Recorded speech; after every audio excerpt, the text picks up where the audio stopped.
আমার আজকের recipe data দিয়ে একটা তরকারি। আমার ডাটা দিয়ে তরকারিটা করার জন্য আমার লাগছে ডাটা, লাগছে আলু, আর লাগছে মিষ্টি কুমড়ো।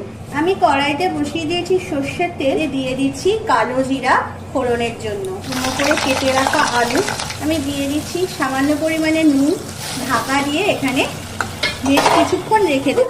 আলুটা একদম নরম হয়ে গেছে, দেখো মিষ্টি কুমড়ো আর ডাটা। খুব সামান্য পরিমাণে গুঁড়ো হলুদ দিয়ে দিচ্ছি, কয়েকটা চেরা কাঁচা লঙ্কা। এবার দিয়ে দিচ্ছি আমি এখানে সামান্য পরিমাণে চিনি। কিন্তু আমার সব একদম সুন্দরভাবে সেদ্ধ হয়ে গেছে ভেজে রাখা চিংড়ি মাছ। এবার আমি এর মধ্যে দিয়ে দিচ্ছি জল। ফুটে উঠলেই কিন্তু রেডি আমাদের আজকে ডাটা, আলু, মিষ্টি কুমড়ো আর চিংড়ি দিয়ে রেডি একটা ডাটার ঝোল। আমাদের চ্যানেল স্টে উইথ সৌভিককে কিন্তু অবশ্যই সাবস্ক্রাইব করো। আজ এই পর্যন্তই, টাটা।